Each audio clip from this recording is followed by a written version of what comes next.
তোমরা ফলো করো। Second conditional আলোচনা করার আগে আমরা অবশ্যই জানবো যে সেকেন্ড কন্ডিশনালে প্রথমে হচ্ছে পাস্ট ইনডিফিনিট হবে, পরবর্তী বাক্যটা কি হবে, ফিউচার ইন দ্য পাস্ট। কি হবে, ফিউচার ইন দ্য পাস্ট। তাহলে past indefinite, future in the past. এখন আমরা একটা সেন্টেন্স অলরেডি বোর্ডে লিখেছি, তোমরা একটু ফলো করো। এখানে দেওয়া আছে কি, if you came to school, এখানে আরেকটা আম নেই, এখানে ভার্বের ডিউ টু হয়েছে। কি হয়েছে, ডিউ টু।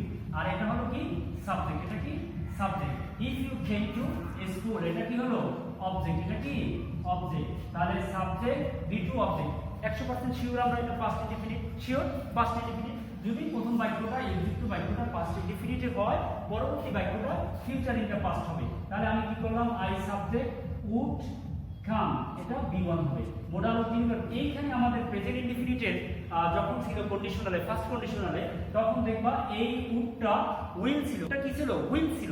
এখন আমাদের পরিবর্তন হয়ে এখানে কি হয়েছে, উড হয়েছে। তাহলে এইটা আমাদের সেকেন্ড কন্ডিশনাল। এটা কোন কন্ডিশনাল, সেকেন্ড কন্ডিশনাল। কোন কন্ডিশনাল, সেকেন্ড কন্ডিশনাল। তাহলে সেকেন্ড কন্ডিশনালে আমরা আরো কয়েকটা রুল দিতে পারি, আরো কয়েকটা एग्जांपल দিতে পারি। এটাকে আমরা ঘুরায় লিখতে পারি। দেখো, I would, W-U-A-D, would come, C-O-M-E, I would come to school. Dear student, look at me, আমার দিকে তাকাও। কোনো স্পেলিং ভুল হলে তোমরা ধরবা। I would come to school, I would come to school if, এই যে ক্লোজ মার্কারটা আছে এটা যদি আমরা পরে নিয়ে যাই, if you came to school, if you came, I would come to school, if you came to school, if যে সেন্টেন্সের পূর্বে থাকবে সেটাকে আমরা সাবঅর্ডিনেট ক্লজ বলবো। কি বলবো, সাবঅর্ডিনেট ক্লজ। আর এটাকে আমরা কি বলবো, প্রিন্সিপাল ক্লজ। কি বলবো, প্রিন্সিপাল ক্লজ। তাহলে এটা কি হলো, সাবঅর্ডিনেট ক্লজ, এটা কি হলো, প্রিন্সিপাল ক্লজ। আমরা অবশ্যই মনে রাখবো ক্লজ মার্কারটা সাবঅর্ডিনেট ক্লজ সেন্টেন্সের আগে বসে, আর প্রিন্সিপাল ক্লজের আগে কোনো কি থাকে না, ক্লজ মার্কার থাকে না। এভাবে আমরা বলতে পারি। আরেকটা एग्जांपल দিতে পারি। ডিয়ার স্টুডেন্ট, খেয়াল করো, আমি যদি বলি if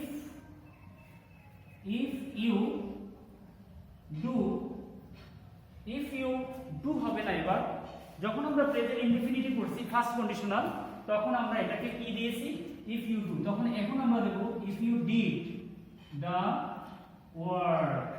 তার মানে এখন কি টেন্স চেঞ্জ হয়ে গেছে। did দেওয়া মানে হচ্ছে কি V2, তার মানে সাবজেক্ট, V2 মানে পাস্ট ইনডিফিনিট। পরে আমার কি হবে, I would do the work, I would do the work। এই যে দুটা তোমরা দেখছো, এটা হলো কি B1, আর এইটা কি হয়ে গেল, ফিউচার ইন দ্য পাস্টের কারণে উইলটা উড হয়ে গেল। এই সেন্টেন্সটাকেও আমরা ঘুরায় লিখতে পারি, I would do the work if you did the work। তাহলে আমরা সেকেন্ড কন্ডিশনালে কয়েকটা एग्जांपल দিয়েছি। আশা করি তোমরা সেকেন্ড কন্ডিশনাল বুঝতে পারছো। আমরা চেষ্টা করব এখন থার্ড কন্ডিশনাল করার জন্য। তার আগে সেকেন্ড কন্ডিশনালে আরো কয়েকটা एग्जांपल দেওয়ার আমরা চেষ্টা করছি। যেমন if you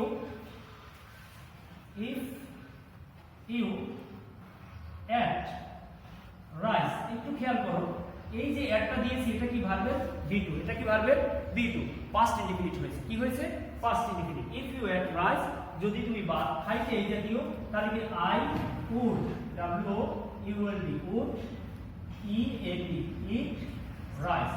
dear student, follow করো, এটা পাস্ট ইনডিফিনিট, এটা হচ্ছে ফিউচার ইন দা পাস্ট। এটাকে বলা হয় সেকেন্ড কন্ডিশনাল। এটাকে কি বলা হয়, সেকেন্ড কন্ডিশনালে। সেকেন্ড কন্ডিশনালে আমরা আরো অনেক एग्जांपल দিতে পারি। তাহলে আমরা যদি কোনো সেন্টেন্স তৈরি করতে চাই সেকেন্ড কন্ডিশনালে, এর জন্য আমরা কি করব, প্রথমে পাস্ট ইনডিফিনিট ইউজ করব, ইফ যুক্ত বাক্যটা, এবং দ্বিতীয় বাক্যটাকে ফিউচার ইন দা পাস্টে করব। দ্বিতীয় বাক্যটা আমরা কি করব, ফিউচার ইন দা পাস্টে করব। এভাবে সেন্টেন্স মেকিং করো এবং প্রচুর প্র্যাকটিস করলে তোমরা পরীক্ষায় অবশ্যই ভালো করবা। ওকে, থ্যাংক ইউ সো মাচ।